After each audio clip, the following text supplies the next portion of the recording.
So we start off with a question for Klaus.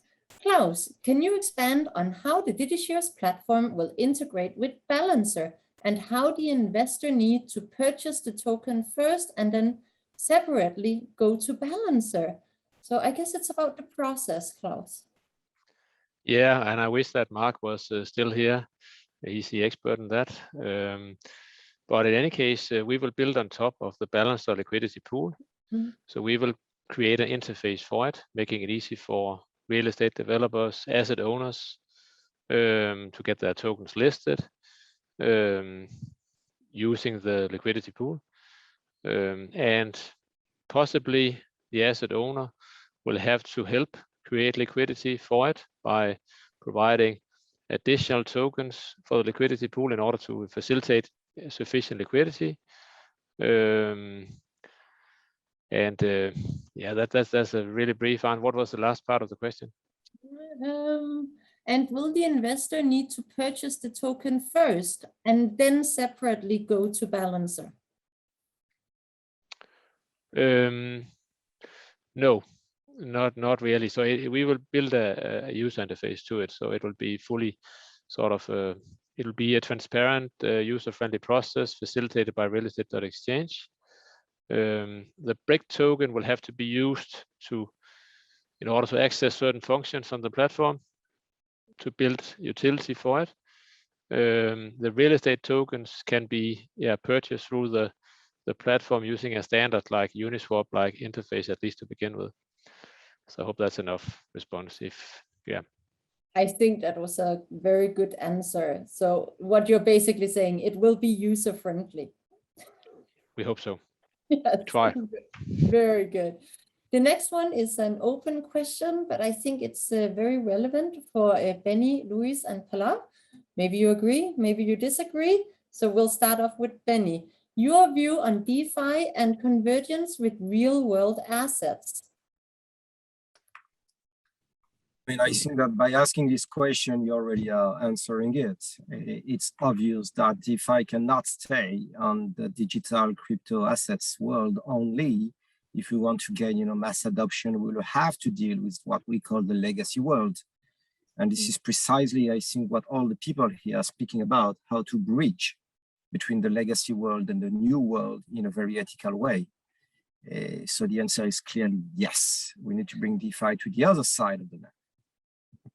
All right, that was again short and sweet. I love it. Luis, any comments on that? Yeah, no, DeFi.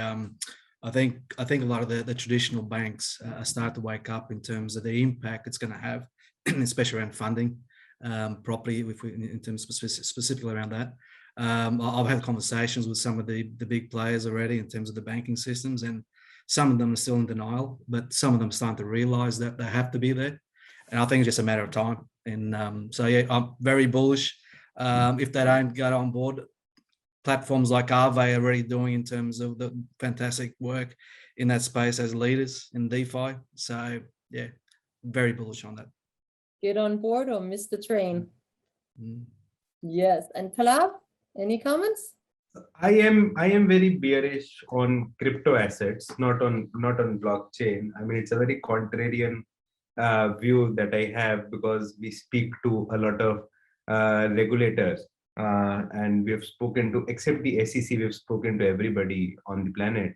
And what people don't realize is that, I mean, unless and until the crypto guys don't get into politics and become the presidents and prime ministers, nobody's going to, let their autonomy out of control.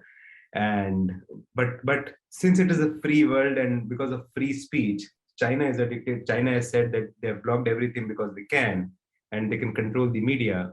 But the other world, they are like, we'll let them die a slow death. The cat is out of the bag, and they'll just like, okay, we'll not do anything. You guys keep doing whatever. We'll just not let you expand. So that's where all the democratic countries are headed, that they will not do anything with cryptocurrencies. And I mean, that's what at least the war has started in India. It's like 2 months after the Coinbase SEC war. And they're like, it's a big industry, you have to regulate it. But the regulators are like, no, we are not going to do anything, right? We just thank you, fair enough, we'll wait it out. So that's what's going to happen with cryptocurrencies, right? Unless Klaus decides that he'll get into politics and he'll change the laws, and which is very unlikely.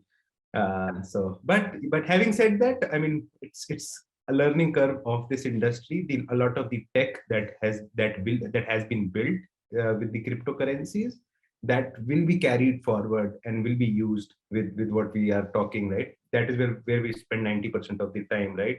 Real estate tokens and everything. So all this infrastructure will be carried forward. Nothing will be wasted. It's just that's how innovation happens, right? So that's I mean, and regulators understand that. It's just that now it's a little bit too much of investor protection, so to speak. Just would like to illustrate what you are saying, Pallav. I mean, I think that we understand each other, perfectly on this. I mean, blockchain is a technology, cryptocurrencies are a use case coming from the blockchain. But when tomorrow a cryptocurrency will come with the capacity to be really trackable in a private way, meaning if you could apply on a cryptocurrency a concept of KYT, not KYC, but KYT, know your transactions, I think that then, the democratic states of this world will be very well ready, to embrace, the crypto evolution and not the crypto revolution. So there are some stuff that are missing today that some people are building, and we are one of them. I think Gary Gensler, who's the chairman of SEC, made it very clear, right? If you can register yourself as a security, right, they have no issues with cryptocurrency. The problem is that you can't call it a currency, and you qualify for the Howley's analysis or test, whatever they call it, right? So I mean, they're not going to stifle it, right? It's just that they are saying that you have to come clear in terms of you register as a security and you do whatever you want to do, but you can't keep doing it. And I think that's a lot of that is going to happen. A lot of use cases that the industry is now seeing, right? You will find specific niche use cases which will sort of the regulator will sort of understand and find that value. Very nice, and love that you don't all agree. It's much more interesting.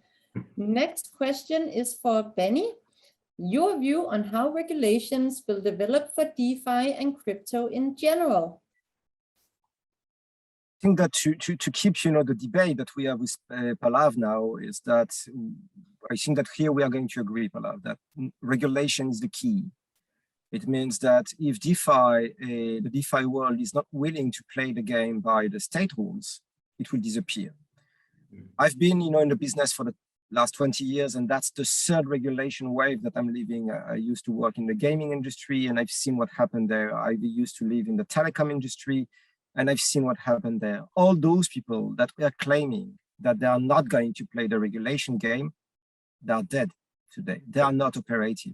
So let's not fool ourselves. We can keep playing a little bit, but once the teacher will come and will say, stop, you need to get back to class, we will have to get back to the classroom and to study. So it's not a question whether regulation will be in place, it will be in place. Correct. So I think I would like to just add to Benny's point. I mean, if you listen to Wall Street guys, right, they are saying that Bitcoin crypto is just $2 trillion. That's just 2% of what we operate, right? So it's too small for us to really take it seriously. I mean, sure, for us, $2 trillion is huge as an industry, right? And that's like a holy grail. But Wall Street guys are like, your kids, man. And, and once you become a little big, we'll bring in regulations to kill you guys. All right. Next question up is for you, Klaus. DigiShares, how will you create liquidity for a single real estate token? And who will be the issuers of such real estate token? And now I wish again that Mark was here. The issuers will be, you could say, asset owners, real estate developers, anyone who wants to create liquidity for their asset, have it traded, maybe fundraise for it. They will be the issuers. the creation of liquidity is actually what is the real, I would say, complexity in the project. It's really, really difficult to achieve, and others that have tried before to create liquidity for many different types of real-world assets have failed. So this is maybe the key challenge in the task, and this is sort of the real innovation also that we're working with the Balancer tech team to develop and to try to use the new liquidity pool technology in order to achieve this. And the token, the BRIC token that we launch, this is also the primary purpose of that token, to try to facilitate that liquidity.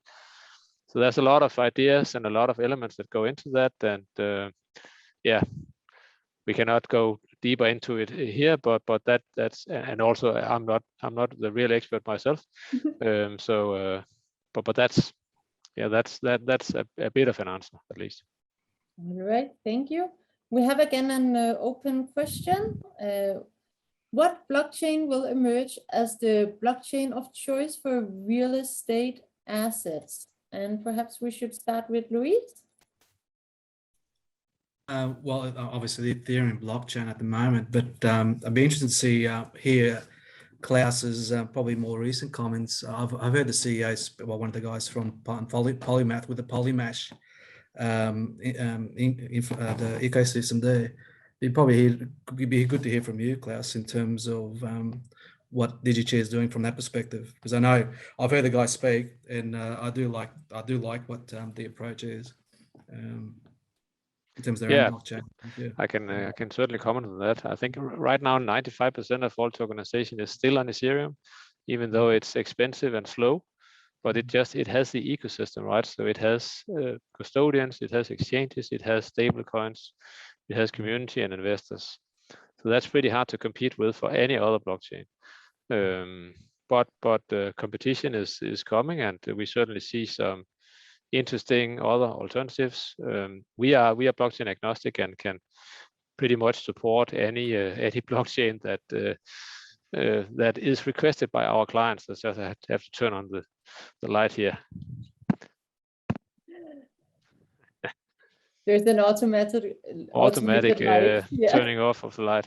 So in regards to Polymesh, from Polymesh, we are a close Polymesh partner. We will definitely support it, and we really appreciate the initiative. And I think there's a lot of benefits from creating, as you could say, a tailor-made blockchain protocol, or blockchain itself actually, for security tokens and tokenization. And I think it could have a huge potential, and yeah, we will definitely be a supporter of it. We don't have any active projects in it yet, and we are sort of still waiting for more adoption, but of course it's being pushed by Polymath and the ecosystem around them, so I'm sure it will materialize eventually. Yeah. So, but I'd like to hear also Benny and Palaus maybe viewpoint on how they see the competition of the blockchains. Very quickly, because I'm not here an objective judge, because I'm working for layer 1 blockchain. So I would say that the best blockchain to build on top of is mine, obviously, because we have ID layer at the protocol level. But I mean, joke apart, we have a very nice project and very nice, layer 1 blockchain that you need to check. This is something that we need to admit. Right now, the options are very limited, I would say. Everything is built on top of Ethereum, not for the good reasons, but because there is nothing else that is really valuable, compared to that yet, I would say. Ethereum has a huge problem in terms of security, in terms of scalability, and in terms of how it could be adapted itself to the regulation. It would be very complex for all builders on Ethereum and other chains when the regulator will come and will say to Ethereum, you need to comply. It's almost impossible. So I think that the blockchains that have taken in consideration this concept of regulatory compliance at the core level of their protocol will be the big winners. Concordium is one of them, but there are also other candidates like Solana, I would say, Polygon Matic. I have a lot of respect for what they have built, and some other names, but I don't want to do some promo for other chains, if you mind. Because my bosses are also in the seminar and I'm gonna get hit by them. So Concordium. All right, and Palav, you are a bit for the blockchain of the future for real estate? So I think we'll have to see, right? And it's very early to really say what blockchain really wins in this space. But as you said, right? I mean, Ethereum had to do a hard fork for the UK market because I think so. I agree that Ethereum is not the solution for the future. Yeah. If I could just add to that, I think with Ethereum, obviously at the moment with the way it's thing, obviously they've been around for a while, obviously longer than the rest. There's a trust element to it, and I think it'd be hard to walk away from that trust element at this stage. So the existing market will not walk away, but the new market that is going to be created, that will not be built on top of Ethereum. So the best example is R3 Corda. So they're very smart ex-Visa guys, and they have raised like shitload of money, and they're like, so you're correct that people will not walk away. They will keep, what has been built on what blockchain, that will stay, but the new use cases that are going to emerge, right? They will sort of find a blockchain that is cheapest for them. And the future can be, right? It might be, I mean, we should check it. So Klaus, we should connect with the digital MIT Media Labs Digital Lab Initiative. That's where Gary Gensler also did a teaching. And what they're saying is that, so they have a very interesting case study of how TCP/IP became the leading protocol for the internet. And while there we had like 4 other competing protocols. So this has happened before 30 years ago. When the internet was being built, there were 6 protocols and TCP/IP one. So I mean, we don't know, right? In that case, blockchain might have six protocols, or maybe we just have one, right? Concordium. So so just send me, right? So Benny, just that $100 that you told us, so that you can send to us. All right, and the next one is for Louis. I guess this is a question about trust. So how do I secure that a physical building actually really exists versus the tokens that I buy? So the underlying assets, how does a buyer know that the asset is real and exists? Yeah, I guess this is where everything's on the blockchain. I guess there's going to be part of the system, there's proof in terms of titles that basically provides the proof that that special purpose vehicle owns that property. So again, this is the beauty about being transparent and everything being on the blockchain and being very clear around those things that what is. So again, I think we're into a new world where I think people that are actually in crypto now actually understand. I think the challenge is for us anyway, over the next 12 months and beyond. Initially, the people in the crypto will understand what smart contracts are and so forth. I think it's the new people coming on and educating in terms of what is and what it can do. I think we see that we see ourselves as an educator. So 12 months on, we see ourselves as an educator to bring more people in who have actually got no idea what crypto is, what the crypto world is. And there's still a lot of people I speak to today, people on the street. What is it? Bitcoin. They define crypto as Bitcoin. That's as far as the understanding goes. So yeah. So again, I think we collectively play a role in educating the non people who've got no knowledge around it. Yeah. All right. The next one should be for Klaus. Who should be the liquidity provider? Should it be me as a token issuer, or can my investors be involved? For the third time, I wish that Mark was here. I think individual investors can be liquidity providers. It's similar to how it works for Balancer. The asset owner, the issuer, can also be a liquidity provider, and we think that actually that will be necessary in order to facilitate high degree of liquidity. And we also expect that external third parties will be interested in providing liquidity for the platform, such as they do to the normal financial industry today. So yeah, that's the plan. All right. Well, If whoever asked that question didn't think it was properly answered, you have to go and find Mark Denker. He is on Twitter, so you Track him have down. to count him there. All right, we have one more for Luis. How are real estate objects priced/valued at issuance?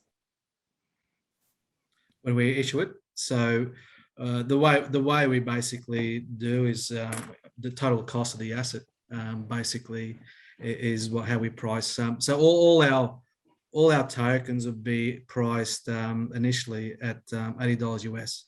Then it'll just be how many tokens that makes up total cost of that property.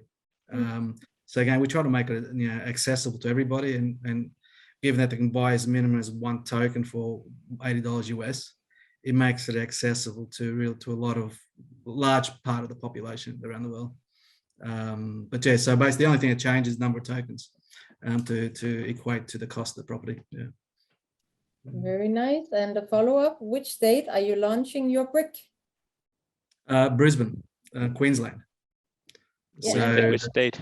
Which state? Queensland. No, date. Oh, date. then Oh, sorry. August, I thought you said September. which state. No, state is Queensland. When well, by the end of this month is what we're targeting. So no pressure on Klaus and his team. And can people follow the progress on social media if they're curious? It's on social media. All the socials are there: Twitters and Instagrams and Telegrams. So if you go on the website, all the socials are there. Very nice. I think oh wait, there's one more question that came up down in the Q&A. Open question, so anybody raise your hand or start talking. Are you bullish on digital real estate assets? Additionally, why in particular are games choosing Polygon for their blockchain? So two-part question. Well, don't all volunteer at once. Sorry, Mata, you just said Polygon? Did you say? Polygon. Yes, Polygon. So why are games choosing Polygon for their blockchain? I can start. So of course we are bullish on real estate assets. This is what this is a core business we're working on. I'm not a Polygon expert, but I think that Polygon has a nice proposition and a nice efficiency and cost factor, I would say, and we are certainly looking at it as an addition to what we're doing on Ethereum. So probably the gaming guys are doing the same. All right. Anybody else want to add to that? No. Well, everybody, that's pretty much it for today then. Thank you to all of our participants. Join us again in January. Thank you so much to our panelists. This was a very, very good session. I think we got a lot out of it. And maybe you can finish off by telling people how they can reach out to you or inquire about your projects. So Pilar, maybe you can start. Can you repeat? The internet. How do people get in touch with you or follow your projects? So you can ping Klaus and Klaus can connect. All right. And can they follow you on social media or? So not yet. So not yet. Process, yeah. Or you can find me on LinkedIn. So you can find me on LinkedIn, or you can maybe after the call we can circulate the email IDs of everybody in the panel, and people can get in touch. That can be. All right. And Klaus, if people want to follow DigiShares, what should they do? I think our contact information, I think, is everywhere in connection with the event here, so it's easy to reach out. Yeah, and we also have our Twitter account up and running, and you can follow us. We upload news all the time, so go check it out. Luis? Yeah, just on brickvcprojects.com website, you'll see all the socials there. Please follow us and see our progress. And this month, the first one, Brick Koala. Watch that one. Thanks for staying up so late, Luis. That's great. Thank Much you. appreciated. Pleasure. Thanks, and guys. Benny, finally, if people want to get in touch with you, what do they do? They send a letter. No, joking. I've put, my handle here, in the group. It's at Benny1618. You can find me on Telegram. You can find me on Twitter. And if you want to know more about Concordium, concordium.com, and mainly watch the news because we are coming with big stuff. Very nice. Well, thank you everybody for participating. Thank you very much for having us. Thank Yeah. you. Bye. Bye-bye. Bye-bye. Bye-bye.